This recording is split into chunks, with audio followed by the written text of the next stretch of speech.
नमस्कार। आज हम शुरू करने जा रहे हैं एक नई सीरीज जिसके अंतर्गत हम देखेंगे कि अभी तक जो एमपी बोर्ड के पैटर्न से जो पेपर बनते थे उनमें और एनसीईआरटी के पैटर्न में बहुत चेंज आ गया है। और चेंज इस तरीके का आया है कि पहले कुछ क्वेश्चन को सॉल्व करने से बहुत अच्छे नंबर प्राप्त किए जा सकते थे, परंतु अब देखने में आ रहा है कि हमें जो है समझ में नहीं आ रहा है कि किस तरह के क्वेश्चन आने वाले हैं, किस तरह के क्वेश्चन नहीं आने वाले हैं। तो इसका समाधान लेके आए हम, और इसके अंदर हम देखेंगे कि एनसीईआरटी की बुक से वो सारे इंपॉर्टेंट क्वेश्चन जो कि ऑब्जेक्टिव या खालिस्तान या जोड़ी में जो पूछे जा सकते हैं और जिन्हें आपके लिए ढूंढना बहुत ही मुश्किल है, वो हम बहुत ही आसान तरीके से आपको बताने वाले हैं कि किस चैप्टर से कौन से क्वेश्चन जो है बनने वाले हैं। तो चलिए शुरू करते हैं। और हमारी ये सीरीज का पहला वीडियो है जिसके अंदर हम पहले चैप्टर के सारे महत्वपूर्ण जो प्रश्न लेकर आए हैं। तो शुरू करते हैं। सबसे पहले पहला चैप्टर है हमारा विद्युत आवेश और क्षेत्र। विद्युत आवेश और क्षेत्र से कितने इंपॉर्टेंट क्वेश्चन बन सकते हैं इस पर चर्चा करेंगे। और बिल्कुल इसी के अंदर से ही क्वेश्चन बनते हैं।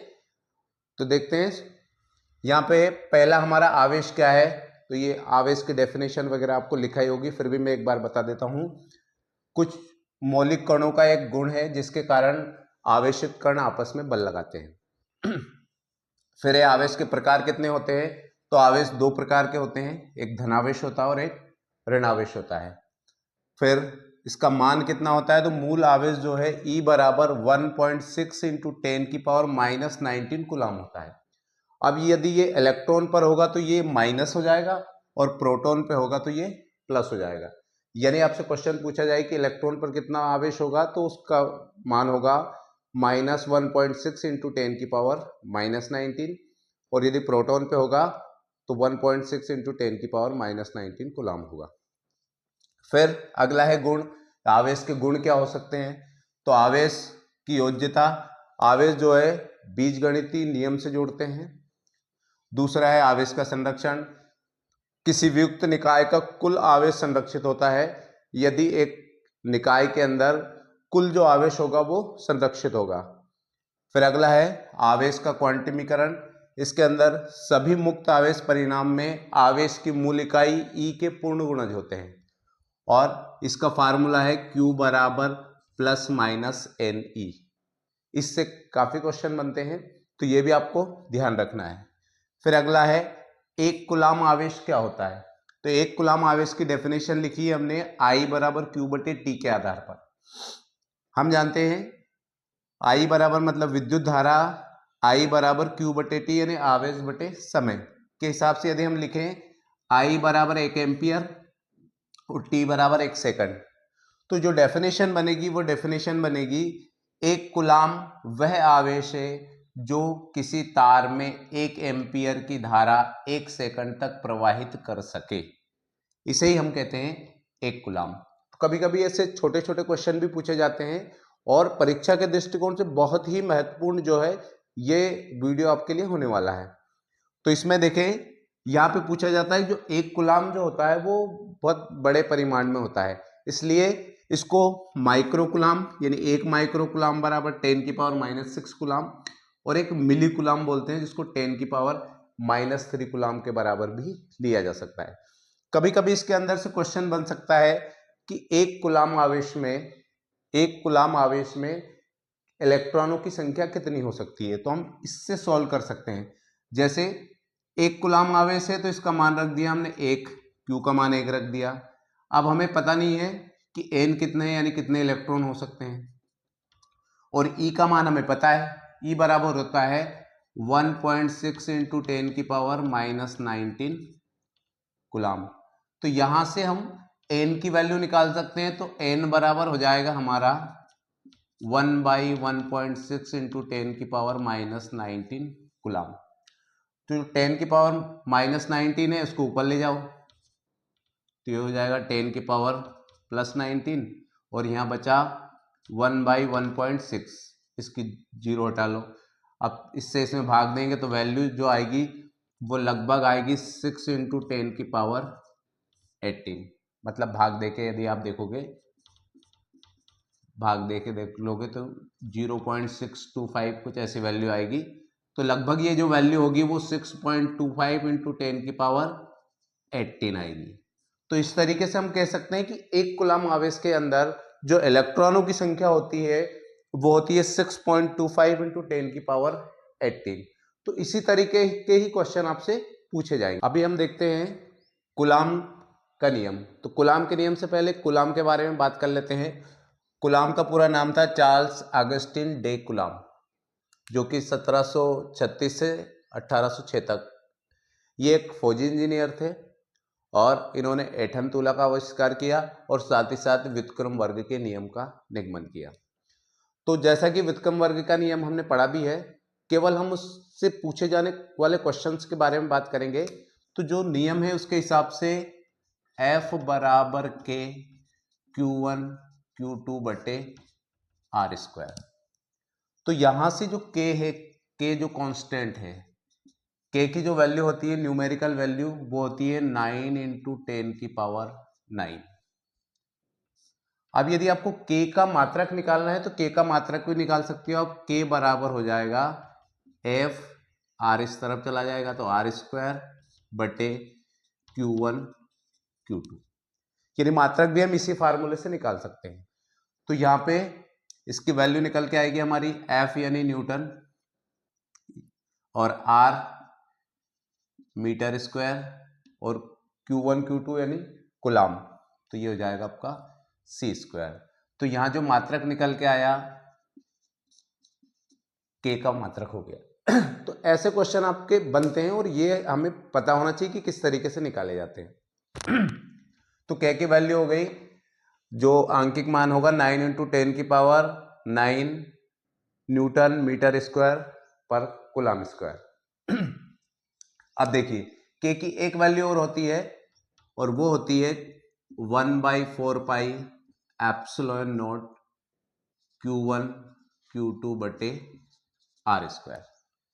यानी ये पूरी वैल्यू है, इसकी वैल्यू, इसका मान भी होता है 9 इंटू 10 की पावर 9।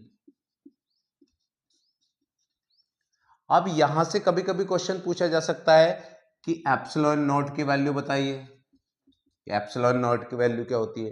तो पहले तो बात कर ले कि एप्सिलॉन नॉट होता क्या है। ये वायु या निर्वात में विद्युतशीलता होती है,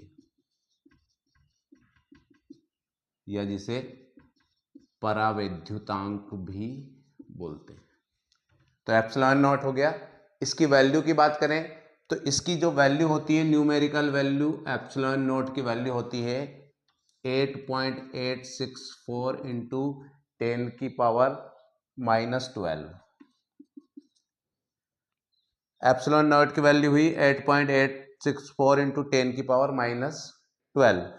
अब यहां से आप चाहो तो एप्सिलॉन नॉट की जो है वो मात्रक निकाल सकते हो। तो यहां से यदि हम देखें तो 4 पाई जो है कांस्टेंट है, छोड़ दो इसको। तो F बराबर 1/एप्सिलॉन नॉट Q1 Q2 बटे आर स्क्वायर। तो यहां से यदि हम बात करें तो 1/एप्सिलॉन नॉट बराबर हो जाएगा यहां से F इंटू आर स्क्वायर बटे Q1 Q2। तो एप्सिलॉन नॉट बराबर हो जाएगा आपकी वैल्यू एप्सिलॉन नॉट बराबर Q1 Q2 ऊपर चले जाएंगे बटे F आर स्क्वायर। यहां से यदि आप देख रहे हो तो एप्सिलॉन नॉट का जो मात्रक होगा वो K के मात्रक का उल्टा होगा। यानी यहां जो मात्रक हुआ था हमारा न्यूटन मीटर स्क्वायर बटे पर कूलम स्क्वायर, तो इसका मात्रक हो जाएगा आपका C स्क्वायर बटे N M स्क्वायर। यानी यहां से हम एप्सिलॉन नॉट की वैल्यू, उसका मात्रक भी आसानी से निकाल सकते हैं। तो ये चीजें हैं इस चैप्टर के अंदर समझने लायक कि हमें कैसे इस टाइप के क्वेश्चन आते हैं तो कैसे उनको। बात करेंगे विद्युत क्षेत्र की। विद्युत क्षेत्र क्या है, डेफिनेशन भी आप लोग पढ़ चुके होंगे। इनसे कैसे क्वेश्चन बनते हैं उसके बारे में बात करते हैं। तो विद्युत क्षेत्र E बराबर होता है F बटे Q नॉट। और अभी हमने जैसा या Q मान लेते हैं, तो जैसा अभी F का फार्मूला था हमारा, F बराबर 1/4 एप्सिलॉन नॉट Q बटे R स्क्वायर, और बटे में हो गया हमारा Q, तो Q से Q कैंसिल हो जाएगा, तो E की जो वैल्यू निकल के आई आई 1/4 एप्सिलॉन नॉट Q बटे R स्क्वायर। तो यहां से हमने E की वैल्यू निकाल ली। अब E की जो वैल्यू निकाली, यानी जो E है वो डिपेंड किस पे करता है, R स्क्वायर पे, यानी विद्युत क्षेत्र की तीव्रता जो होती है वो दूरी के व्युत्क्रमानुपाती होती है। इसका मतलब क्या हुआ कि दूरी जितनी अधिक होगी विद्युत क्षेत्र की तीव्रता उतनी ही कम होगी। तो इस तरीके से इस टाइप के क्वेश्चन भी पूछे जा सकते हैं। यहां से ये वैल्यू हमें पता ही है 1/4 एप्सिलॉन नॉट की वैल्यू कितनी होती है, E की वैल्यू क्या होती है। अब विद्युत क्षेत्र के अंदर कुछ चीजें होती हैं जिसको हम विद्युत क्षेत्र रेखाएं बोलते हैं। तो जो विद्युत क्षेत्र रेखाएं हैं, विद्युत क्षेत्र रेखाएं, तो विद्युत क्षेत्र रेखाएं क्या होती है, विद्युत क्षेत्र रेखाएं धनावेश से प्रारंभ होती है, ऋणावेश पे समाप्त होती है, ये एक दूसरे को कभी नहीं काटती है, और जिस जगह पे अगर ये काटेंगी तो उस जगह पर दो बिंदु होंगे और ये संभव नहीं है। तो इस टाइप के क्वेश्चन भी पूछे जा सकते हैं। अगला है इसके अंदर ही विद्युत फ्लक्स। तो विद्युत फ्लक्स क्या होता है, विद्युत फ्लक्स जो है किसी पृष्ठ से अभिलंबवत गुजरने वाली कुल विद्युत बल रेखाओं की संख्या को विद्युत फ्लक्स कहते हैं। फार्मूले की बात करते हैं तो फाई बराबर होता है, फाई ई लिख देंगे हम, तो फाई ई बराबर E D S cos theta. यहां से यदि हम देखें तो फाई यानी फ्लक्स जो है, फ्लक्स के मात्रक की बात कर लें हम, तो फाई ई बराबर हो जाएगा ई का मात्रक, और ई के मात्रक की हम यदि बात करें तो एफ का मात्रक हो गया न्यूटन, और कूलाम का मात्रक, आवेश का मात्रक हो गया सी, यानी ई का मात्रक हुआ एन अपॉन सी। तो यहां से यदि हम देखें तो ई का मात्रक हो जाएगा हमारे पास एन अपॉन सी इंटू डीएस, डीएस यानी कोई क्षेत्रफल, तो क्षेत्रफल का जो मात्रक होगा वो होगा हमारा यानी मीटर स्क्वायर, तो ये वाली जो दूरी हो जाएगी हमारी ये मीटर स्क्वायर हो जाएगा। तो फाई का जो मात्रक हुआ फाई बराबर एन बटे सी इंटू मीटर स्क्वायर हो गया। तो यहां से हम आसानी से विद्युत फ्लक्स का मात्रक भी निकाल सकते हैं। तो इस तरीके के क्वेश्चन आपके पूछे जा सकते हैं कि विद्युत फ्लक्स का मात्रक बताइए, विद्युत क्षेत्र की तीव्रता का मात्रक बताइए, बल का मात्रक बताइए। तो इस तरीके के क्वेश्चन भी आपसे पूछे जा सकते हैं। इनके यदि आपसे विमी सूत्र पूछे जाए तो हम विमी सूत्र भी निकाल सकते हैं। जैसे E बराबर होता है F बटे Q। अब F यानी बल, बल बराबर होता है द्रव्यमान इंटू त्वरण, तो द्रव्यमान इंटू त्वरण बटे Q, यानी आवेश का मात्रक होता है I बराबर Q बटे T से निकालेंगे तो Q की वैल्यू हो जाएगी IT। तो यहां से यदि हम निकालें तो M तो मूल राशि है, त्वरण का होता है दूरी बटे समय का स्क्वायर, तो ये हो जाएगा एल टी की पावर -2, और आई यानी एम्पियर और टी यानी टाइम।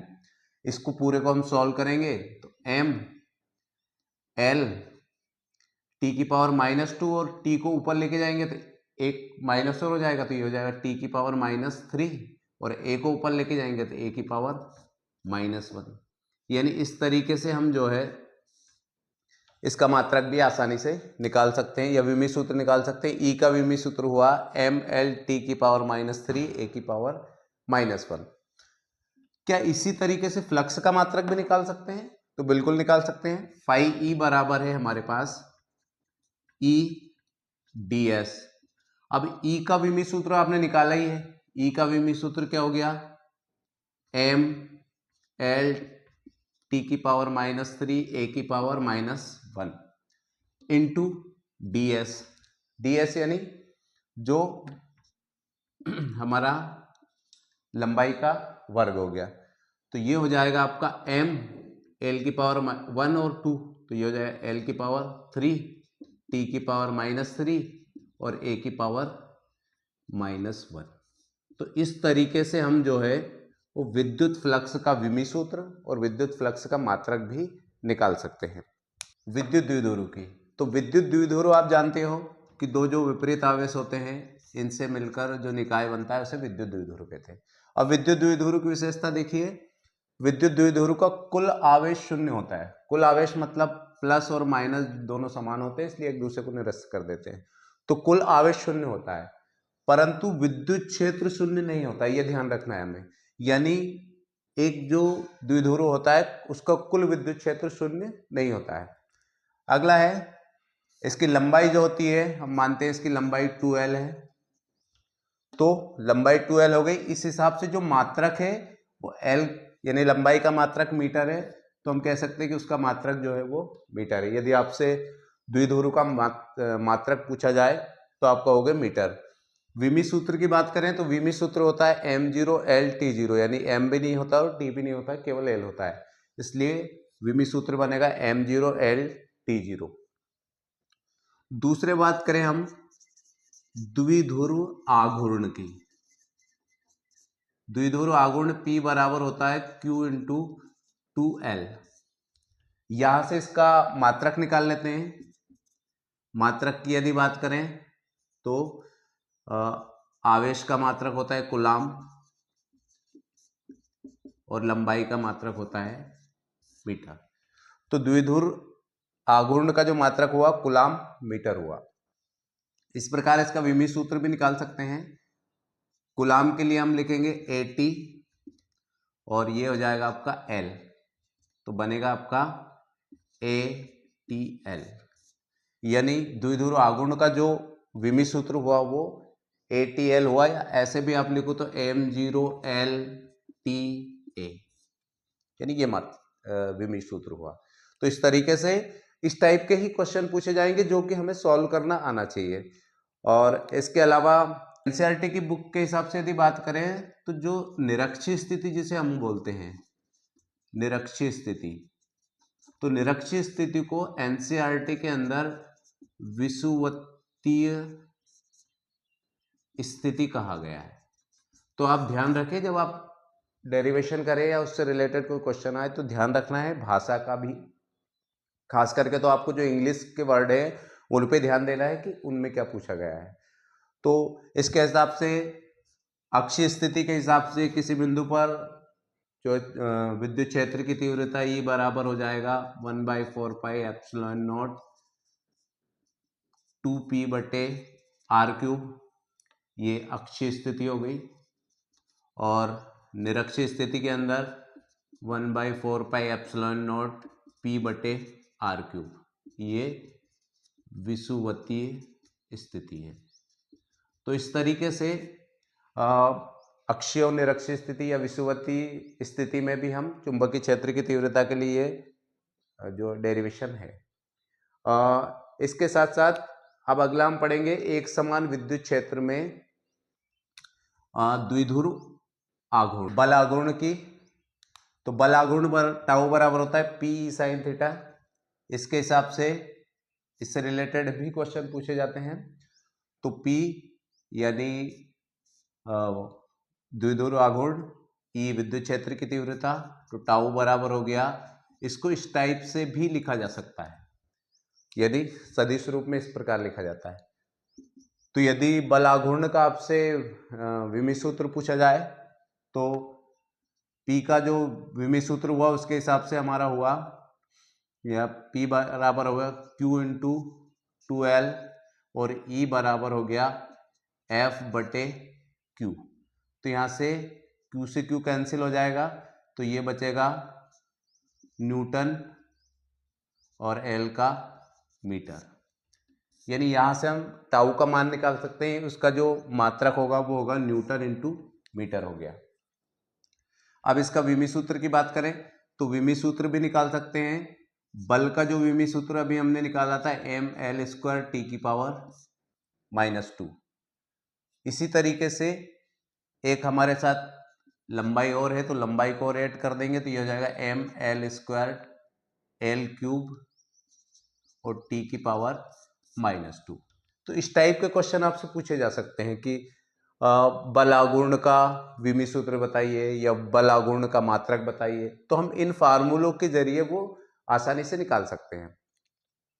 इसके अलावा इसमें आवेश वितरण सतत आवेश वितरण के अंदर पहला है रेखीय आवेश घनत्व। रेखीय आवेश घनत्व मतलब प्रति एकांक लंबाई पर आवेश वितरण लैम्डा बराबर क्यू बटे एल। तो इसके हिसाब से यदि इसका मात्रक निकालना हो या कभी कभी ये भी पूछा जाता है तो Q बराबर भी आप इसके हिसाब से भी निकाल सकते हैं। तो ये तो हो जाएगा AT बटे L। तो यदि विमी सूत्र की बात करें तो m0 L को ऊपर ले जाएंगे तो L की पावर -1 AT। तो यहाँ से लैम्डा की वैल्यू निकाल सकते हैं। यदि मात्रक की बात करें हम तो इसका हो जाएगा कूलाम और ये हो जाएगा लंबाई का मीटर। तो इस तरीके से हम आसानी से इसका मात्रक और विमी सूत्र भी निकाल सकते हैं। इसी प्रकार हमारे पास पृष्ठीय आवेश घनत्व, पृष्ठीय आवेश घनत्व को हम बोलते हैं सिग्मा। सिग्मा का जो फार्मूला होगा Q बटे डेल्टा S, S मतलब क्षेत्रफल। तो यहाँ से यदि हम निकालें तो Q के लिए जो हो जाएगा 80 और इसके लिए हो जाएगा L स्क्वायर। इसको ऊपर लेके जाएंगे तो विमी सूत्र बनेगा m, इसके अंदर है ही नहीं, L को ऊपर लेके जाएंगे तो L की पावर -2 हो जाएगी और 80। तो सिग्मा की वैल्यू हो गई m0 L की पावर -2 80 हो गया। इसी प्रकार यहाँ से आप चाहो तो इसका मात्रक निकाल सकते हो। तो Q का मात्रक हो गया कूलाम और चूंकि ये S क्षेत्रफल है तो क्षेत्रफल का मात्रक हो गया मीटर स्क्वायर। तो पृष्ठीय आवेश घनत्व सिग्मा का जो मात्रक हुआ कूलाम प्रति वर्ग मीटर हुआ। इसी प्रकार आयतनीय आवेश घनत्व, इसको आप रो बराबर हो गया डेल्टा Q बटे डेल्टा V। यानी यहाँ पे Q का तो हो गया 80 और V यानी आयतन के लिए हो गया L³ यानी लंबाई चौड़ाई इंटू ऊंचाई। तो ये हो जाएगा आपका m0, L को ऊपर लेके जाएंगे तो L की पावर -3 80। अब यदि आपको इसका विमी मात्रक निकालना है तो Q का मात्रक हो गया कूलाम और V का जो मात्रक हुआ वो हो गया मीटर क्यूब। तो इस तरीके से आप जो है ये इनसे रिलेटेड एक आध क्वेश्चन पूछा जाता है तो ये मात्रक और विमी सूत्र भी हम आसानी से निकाल सकते हैं। गाउस की प्रमेय, तो गाउस की प्रमेय से क्या क्वेश्चन बन सकते हैं उसकी बात करने हैं। इसके हिसाब से होता है फाई बराबर Q बटे एप्सिलॉन नॉट। तो यहाँ से ये गॉस की प्रमेय का कथन है। इसके अनुप्रयोग की बात करें तो अनुप्रयोग के अंदर किसी चालक तार से कुल अनंत लंबाई के एक समान तार पर विद्युत क्षेत्र E बराबर, तो E बराबर जो वैल्यू आएगी हमारी, E का जो मान होगा लैम्डा बटे 2 पाई एप्सिलॉन नॉट R। ये हो गया आपका अनंत लंबाई के एक समान चालक तार पर विद्युत क्षेत्र। ऐसे ही समतल चादर पर विद्युत क्षेत्र, तो इसकी E की वैल्यू हो जाएगी आपकी E बराबर हो जाएगा सिग्मा बटे 2 एप्सिलॉन नॉट, यानी E की वैल्यू हो जाएगी सिग्मा बटे 2 एप्सिलॉन नॉट। तो इस तरीके से ये चीजें भी हमें पता होना चाहिए। इससे रिलेटेड क्वेश्चन पूछा जा सकता है कि खोखला गोलीकों से इसके अंदर स्थित किसी बिंदु पर विद्युत क्षेत्र की तीव्रता कितनी होगी। तो जो खोखला गोलीकों है उसके अंदर जो विद्युत क्षेत्र की तीव्रता होती है वो 0 होती है। तो इस टाइप के क्वेश्चन भी आपसे पूछे जा सकते हैं। एक आध न्यूमेरिकल क्वेश्चन पे भी हम बात कर लेते हैं। ताकि यदि न्यूमेरिकल से रिलेटेड कोई क्वेश्चन आए तो उसे हम, तो जैसा एक क्वेश्चन है, वायु में एक दूसरे से 30 सेंटीमीटर की दूरी पर रखे दो छोटे आवेशित गोलों पर 2 × 10⁻⁻7 कूलाम तथा 3 × 10⁻⁻7 कूलाम आवेश है, उनके बीच कितना तथा बल की प्रकृति बताइए। पूछा जा रहा है कि इनके बीच में कितना बल लगेगा और उस बल की प्रकृति कैसी होगी, मतलब बल आकर्षणात्मक होगा या प्रतिकर्षणात्मक होगा। तो यहां से हम बात करते हैं, सबसे पहले हम देखेंगे, दिया है एक दूसरे से 30 सेंटीमीटर की दूरी पर ये दो गोले हैं, एक का आवेश 10⁻⁻7 और 3 × 10⁻⁻7, इनके बीच की जो दूरी है वो दी है 30 सेंटीमीटर। तो हम जो है बल वाले फार्मूले से यानी कूलाम के फार्मूले से निकाल लेंगे। तो दिया है, पहले तो निकाल लेते हैं। R बराबर दिया है हमें 30 सेंटीमीटर। यहाँ पे ध्यान रखना है कि जो मात्रक होता है वो मीटर होता है और हमें जो वैल्यू दी है वो सेंटीमीटर में दी है। तो सबसे पहले जो सेंटीमीटर है उसको मीटर में कन्वर्ट करेंगे। तो मीटर में कन्वर्ट करने के लिए 30/100 कर लेंगे, तो ये हो जाएगा 0.3 मीटर। यानी यहां से हमने निकाल लिया कि R की वैल्यू हो गई हमारे पास 0.3 मीटर। अब दो आवेश दिए, हमें Q1 का मान दिया है 2 × 10⁻⁻7 और एक आवेश दिया हमें 3 × 10⁻⁻7। तो Q2 दिया है हमें 3 × 10⁻⁻7। अब फार्मूले में हम मान रख देते हैं। तो F बराबर हो जाएगा हमारा K Q1 Q2/R²। और हम जानते हैं कि K की वैल्यू जो न्यूमेरिकल वैल्यू है वो क्या होती है। तो F बराबर K की वैल्यू है 9 × 10⁻9। Q1 हमें पता है, Q1 का मान है 2 × 10⁻⁻7 और Q2 की वैल्यू है 3 × 10⁻⁻7/R। R की वैल्यू है हमारे पास 0.3 m, तो ये हो जाएगा आपका 0.3 का स्क्वायर। यहाँ से सॉल्व कर लेते हैं हम। तो ये हो जाएगा आपका, पहले पावर सॉल्व कर लेते हैं, 10⁻⁻7 -7 यानी 14 और ये प्लस का 9।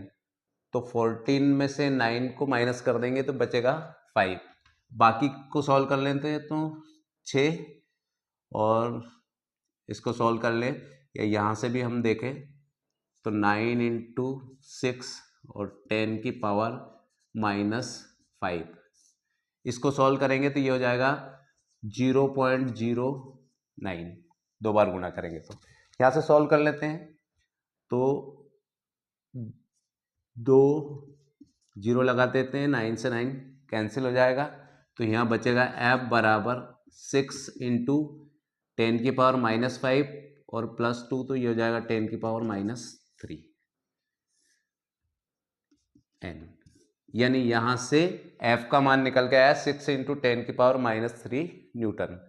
अब इस बल की प्रकृति कैसी होगी, क्योंकि यहाँ पे देखने में आ रहा है कि ये भी पॉजिटिव चार्ज है और ये भी पॉजिटिव चार्ज है, और हम जानते हैं नियम से कि यदि दोनों आवेश धनात्मक होंगे तो उनके बीच में जो बल लगेगा वो प्रतिकर्षण बल लगेगा।